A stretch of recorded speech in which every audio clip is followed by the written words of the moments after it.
เคยเห็น6 7ให้2 อันจะเอาไปใส่ซะกระป๋าบนนี่เนาะเว้าลีได้หายลีบ่ถ้าก็ให้ระวังต้องพี่ได้เนาะตัดภาพมาทางบ้านน้องป๊อบบ้านนี้โตใหม่มาครบแล้วบ้านนี้เนาะน้องป๊อบเนาะโตใช้ปืนให้ปะลุงขึ้นเบิ่งนำเด้ทางสร้างเพิ่นยังบ่มากบให้เนาะเพิ่นทานฝนฟ้าพี่น้องเพิ่นมาบ่ได้สร้างบ้านเบาตะโลเด้อพี่น้องเด้อเนาะเป็นสร้างชุดเดียวกับบ้านน้องตะโลเพิ่นสิมาลงมือเนาะค่าสร้างรวมใน25 ล้านกีบว่าซะพี่น้องเนาะตกไปโอ้25 ล้านกีบนี่ก็20,000 ปลายอยู่ได้นี่เนาะแม่นบ่ฮอดบ่20,000 ปลาย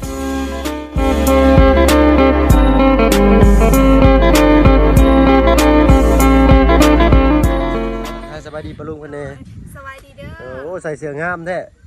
เบาเตียงทองว่าฉันซะเนาะให้ว่านี่เรามาอีกบ่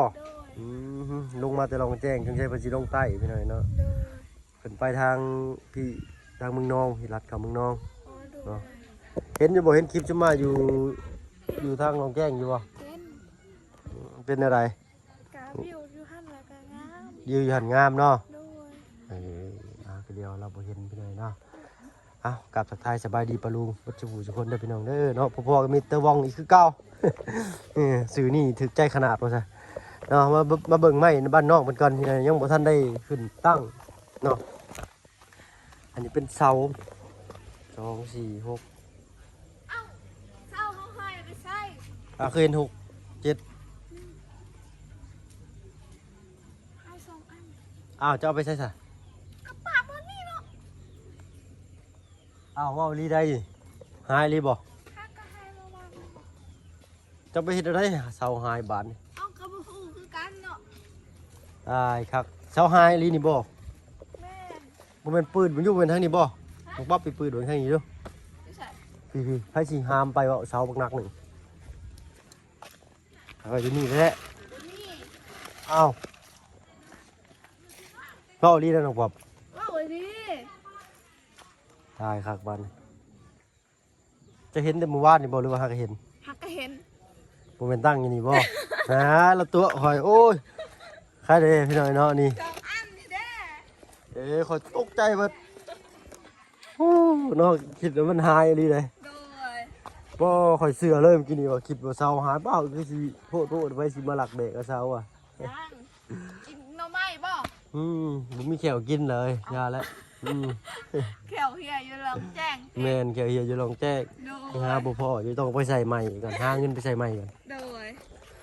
ใหม่มาได้จักมื้อน้องป๊อปอันนี้หลายมือแล้วหลายมื้อเลยเนาะ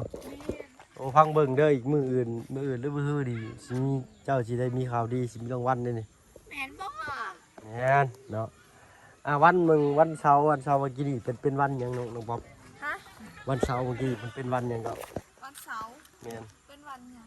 วันหยังเกี่ยวกับศาสนาเจ้านะกะวันเสาร์ก็บ่ได้เกี่ยวหยังมันเป็นวันอีสังก็วันของศาสนาเจ้านะวันอาทิตย์หลังนี่นะวันเสาร์บ่แม่นบ่แม่นวันอาทิตย์บ่วันอาทิตย์นั่นแหละวันอาทิตย์บ่แม่นวันอาทิตย์ก็คือวันหยุดเพราะว่าย้อนหยังบ่แม่นมันเป็นวันนั้นเพิ่นเอิ้นมีชื่อเอิ้นอีกวันอันหนึ่งนะ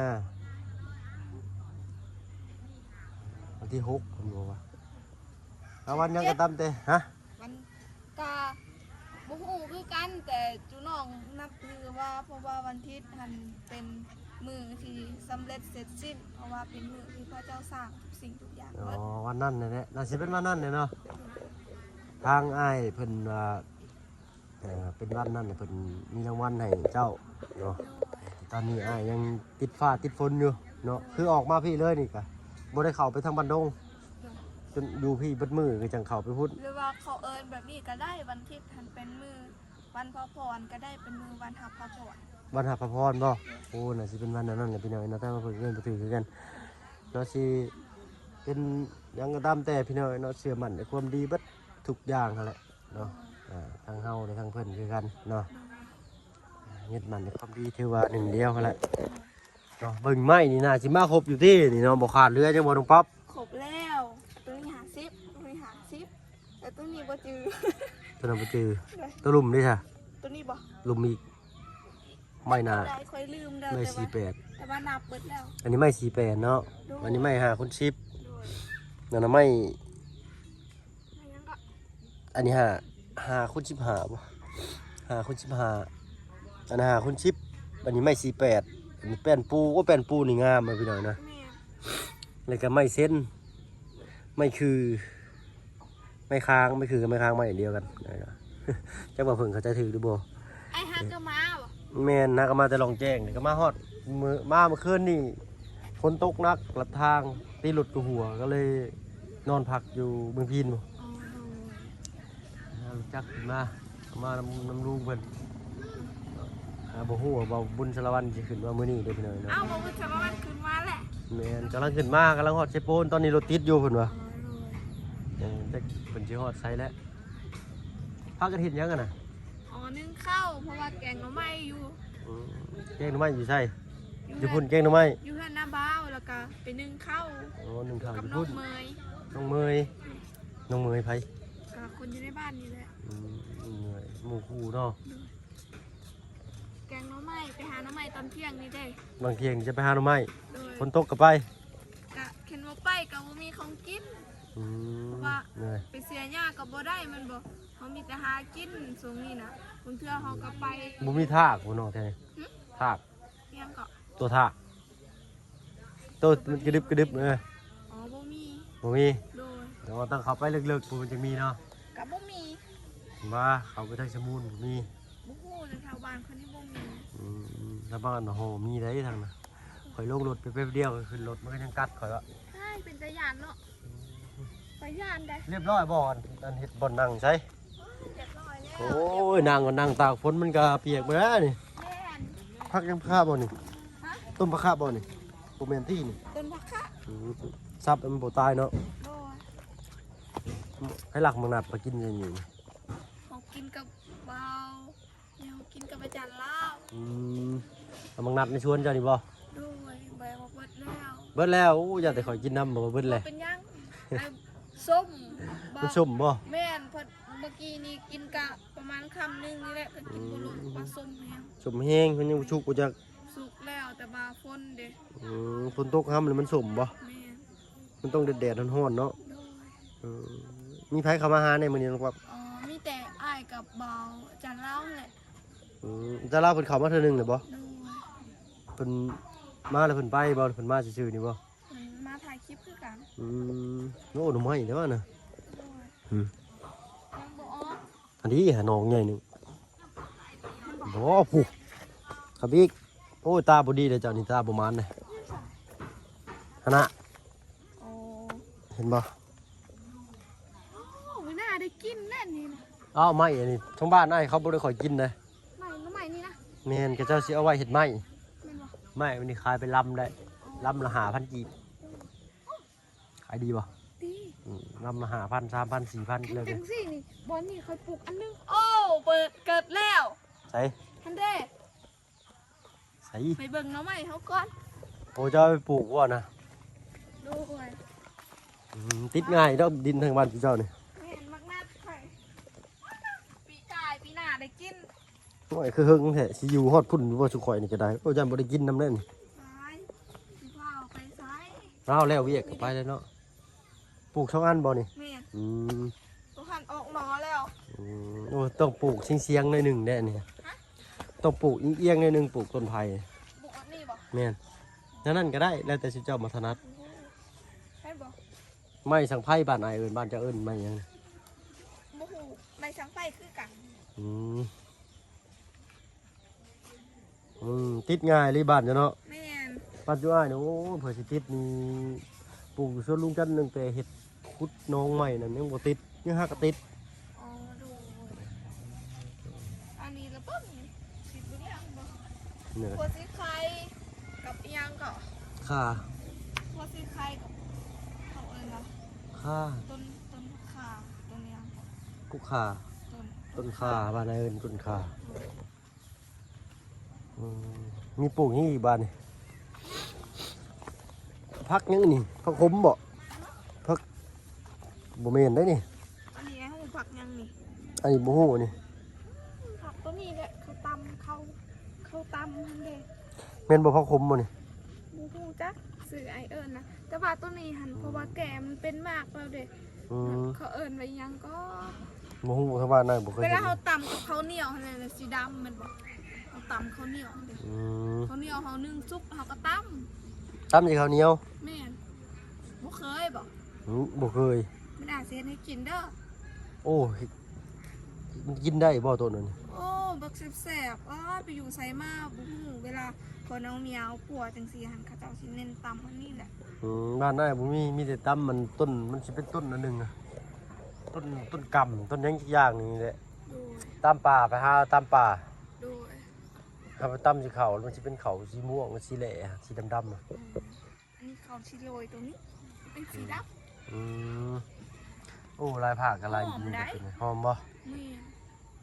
น บ้านนายบ่เคยเห็นหรือว่าบ่เคยกินบ่เคยกินเลย โดย แล้วดอกที่เขาเจ้าไปเก็บเอาตาม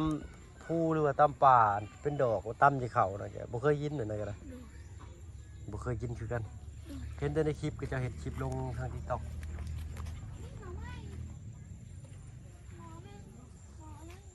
โอ้ได้หลายโนได้นี่ย่างเลาะแถวบ้านนี่ก็ได้แกงอยู่เด้อนี่เนาะบ่ต้องไปหาไกลเด้อนี่ เมื่อกี้นี่น้องก็ไปหาเท่านี้แหละ ใกล้ๆนี่ แม่น โอ้ทางนี้หากินหน่อไม้ง่ายเลยพี่น้อยนะใส่น้ำปลาจะอยู่เพื่อนบ่สละนี่ ดูไปสิอยู่แต่กับบุพูคือกัน เนาะทางสร้างบ้านบาวตะโลเด้อพี่น้องเด้อเนาะเพิ่นมาเบิ่งแล้วบ่ดอก เบิ่งแล้ว แล้วก็บอกราคงราคาเบิดแล้ว เท่าไรเพิ่นว่า สาวลาด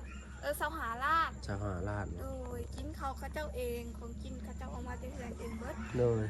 เนาะเพราะว่าถามทางอาจารย์ลาวมาเพิ่นว่า25ล้านเนาะเมื่อกี้นี้ สาวหาลาด เลย25ล้านก็ขนาดเท่าไรเพิ่นบอกอยู่บ่น้องป๊อป บอกหกคูณเจ็ด 6คูณ7โอ้ใหญ่ได้พี่น้อยนะ6คูณ7นี่ โดย 6คูณ7ถือว่าใหญ่ใหญ่พอสมควรเคยเห็นบ้านน้องเพิ่นก็4คูณ6 4คูณ6เสาน่ะก็ถือว่าใหญ่เติบนะ โดย เนาะอันนี้เสา9ต้น โดย เนาะก็ถือว่าใหญ่กันดีเดี๋ยวก็สิแข็งๆกันดีเนาะทุกเดี๋ยวบ่จักอดเขาจะได้ไปเบิ่งด้วย มีน้องกับหมูอยู่ โอ้หมูจะอยู่หั่นบ่